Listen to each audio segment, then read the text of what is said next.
બે હાથ જોડીને જયઘોષ બોલાવીશું। બે હાથની મુઠ્ઠી વાળીને ઊંચા હાથ કરીને બધા મારી સાથે નારા બોલાવશો। આપણી સામે જ વિધાનસભા છે અને વિધાનસભા સુધી આપણો બધાનો અવાજ ગુંજે એના માટે બધાએ જ બે હાથની મુઠ્ઠી વાળીને જોરથી બોલવાનું છે।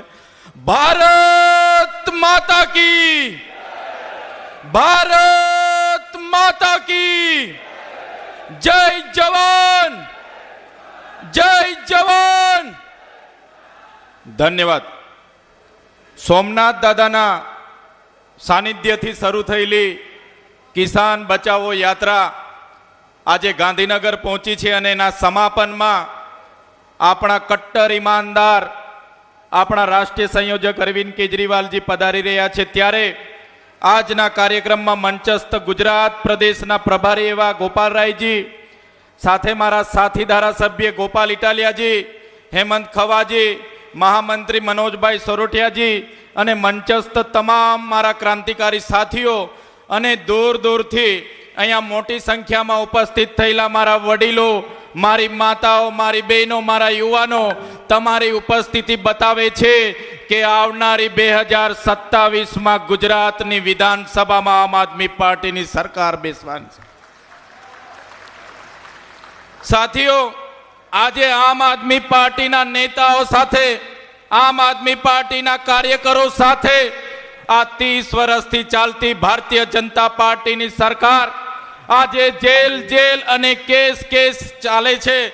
ખોટી એફઆઈઆરો કરાવીને આપણા પર ખોટા કેસો કરાવે છે। એનો ઉત્તમ નમૂનો તમારી સામે ચૈતર વસાવા છે।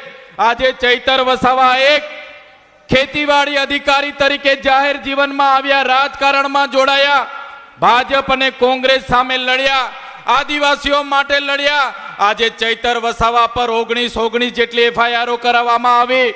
આજે ચૈતર વસાવાને 7 વખત જેલમાં નાખવામાં આવ્યા। જેલમાં પણ એવી ટ્રીટમેન્ટ અમને આપવામાં આવી।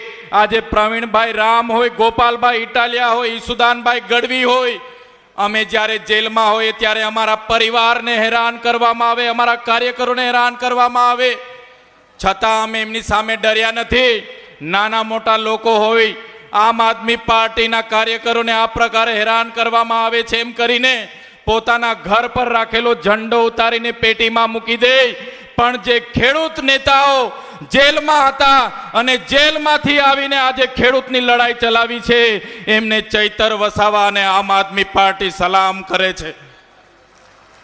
એ પ્રવીણભાઈ રામ હોય, એમની પૂરી ટીમને અમે સલામ કરીએ છીએ અને આમ આદમી પાર્ટી કટિબદ્ધ છે આવનારા દિવસોમાં ગુજરાતના તમામ વર્ગ માટે, એ ચાહે ખેડૂતો હશે, એ ચાહે વિદ્યાર્થીઓ હશે, એ ચાહે કર્મચારીઓ હશે, એ તમામ વર્ગ માટે આમ આદમી પાર્ટી આવનારા દિવસોમાં લડશે। સાથીઓ, હમણાં ગુજરાત વિધાનસભામાં અમે બધા હતા। ગુજરાત વિધાનસભામાં ગુજરાત સરકારે 4,08,053 કરોડનું બજેટ રજૂ કર્યું। ત્યારે અમે ગુજરાત સરકારના મુખ્યમંત્રી, એમના મંત્રીમંડળને પૂછ્યું કે ભાઈ, બજેટ 4,08,053 કરોડ તમે રજૂ કર્યું છે, ગુજરાતનું દેવું કેટલું છે? ત્યારે આ સરકાર પર જવાબ નથી। પણ આ મંચ પરથી તમને કહેવા માંગુ છું, આજે ગુજરાતમાં ભારતીય જનતા પાર્ટીએ બજેટ રજૂ કર્યું, એનાથી પણ વધારે દેવું ગુજરાતમાં ભારતીય જનતા પાર્ટીએ કર્યું છે। 4,30,000 કરોડથી પણ વધારે દેવું આજે ગુજરાતની સરકારે કર્યું છે। એક બાળક જન્મ લે છે ત્યારે એ બાળક પણ દેવા સાથે જન્મે છે। સાથીઓ, આજે અરવિંદ કેજરીવાલજી આપણી મધ્ય પધારવાના છે। તમે બધા જાણ્યું હશે, એક એવો કેસ આ ભારતીય જનતા પાર્ટીની સરકારે, એમના મોદીજી, એમના અમિત શાહે ઊભો કર્યો। એમની તપાસ એજન્સીઓને કીધું અને તત્કાલીન જ્યારે દિલ્હીના મુખ્યમંત્રી આપણા કેજરીવાલ સાહેબ હતા, એમના સહિત મનીષ સિસોદિયાજી, સંજય સિંહજી, એવા 6 જેટલા આમ આદમી પાર્ટીના નેતાઓને જેલમાં નાખવામાં આવ્યા। અને એ કેસનું જ્યારે હમણાં થોડા દિવસ પહેલા જજમેન્ટ આવ્યું, ત્યારે દારૂની નીતિના કૌભાંડના નામે જ્યારે એમણે આખા દેશમાં આપણને બદનામ કરવાનું કામ કર્યું અને કોર્ટે કીધું કે 1 રૂપિયાની રિકવરી પણ નથી, એક પુરાવો પણ નથી, અને દિલ્હીની રેવન્યુ કોર્ટે જાહેર કર્યું કે કેજરીવાલજી ઈમાનદાર છે, આમ આદમી પાર્ટી ઈમાનદાર છે, ત્યારે એ તમાશો આ ભાજપના નેતાઓના ગાલ પર પડ્યો છે. એ તમાશો આ તાનાશાહી સરકારના ગાલ પર પડ્યો છે. ત્યારે સાથીઓ, આ 30 વર્ષ પહેલા 50 વર્ષ આ ગુજરાતમાં કોંગ્રેસનું શાસન હતું. કોંગ્રેસે પણ ખેડૂતો પર લાઠીચાર્જ કર્યો હતો, આદિવાસીઓ પર લાઠીચાર્જ કર્યો હતો, વિદ્યાર્થીઓ પર લાઠીચાર્જ કર્યો હતો, બેરોજગારો પર લાઠીચાર્જ કર્યો હતો. અને આજે 50 વર્ષ બાદ 30 વર્ષ સુધી કોંગ્રેસ ગુજરાતમાં સત્તામાં નથી આવી. હવે આ ભાજપનું પણ અતિ થઈ ગયેલું છે. હવે ભાજપ એ જ નીતિ પર આપણી સાથે લાઠીચાર્જ કરે છે, આપણા નેતાઓને જેલમાં નાખે છે, ખેડૂતોની સાથે લાઠીચાર્જ અને ટીયર ગેસ છોડવામાં આવે છે. ત્યારે મારા તમામ સાથીઓને કહેવા માંગુ છું, આવનારા દિવસો એ પરિવર્તનના દિવસો છે અને આપણે બધાએ તાલુકા જિલ્લા પંચાયતમાં આવનારી ચૂંટણી માટે તૈયાર થઈ જવાનું છે.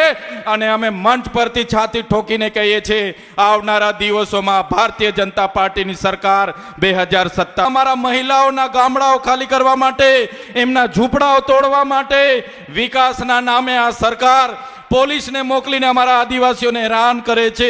એ ચાહે વાલિયા હોય, એ ચાહે ડેડિયાપાડાનું માલ સામોટ હોય, એ ચાહે કવાટનું છોટાઉદેપુર હોય, એ ચાહે પાર તાપી નર્મદા લિંકના નામે વલસાડ કે ડાંગ હોય, અમારા લોકોને ઝંઝેડવાનું કામ કરે છે, જમીનો છીનવવાનું કામ કરે છે, અમારી સંસ્કૃતિ, અમારી પ્રકૃતિ અને અમારા લોકોને હેરાન કરવાનું કામ કરે છે. ત્યારે આ મંચ પરથી આ સરકારને પણ કહેવા માંગીએ છીએ, જે પ્રકારે અમારા અંબાજી અને જ્યાં પણ અમારા લોકોને હેરાન પરેશાન કરવાનું આ સરકાર જો વિચારતી હોય તો આવનારા દિવસોમાં ગાંધીનગર આવીને પણ અમે પાડલિયાવાડી કરવા માટે તૈયાર છે ને અમે પાડલિયાવાડી કરીશું. જે પ્રકારે પાડલિયામાં પોલીસ 47 પોલીસ અધિકારીઓના માથા તોડી નાખ્યા હતા, તીરકામઠા ભાલિયાપાલા ચાલ્યા હતા, એ જ પ્રકારે જો આવનારા દિવસોમાં અમારા આદિવાસી સમાજને વિસ્થાપન કરવાનું કામ જો આ ભારતીય જનતા પાર્ટીની સરકાર કરશે તો આવનારા દિવસોમાં ગાંધીનગરમાં અમારા ઓજારો લઈને પહોંચતા પણ અમને વાર નહીં લાગે. ગાંધીનગરમાં આવીને પાડલિયાવાડી કરીશું અમે. અને સરકારને પણ કહેવા માંગીએ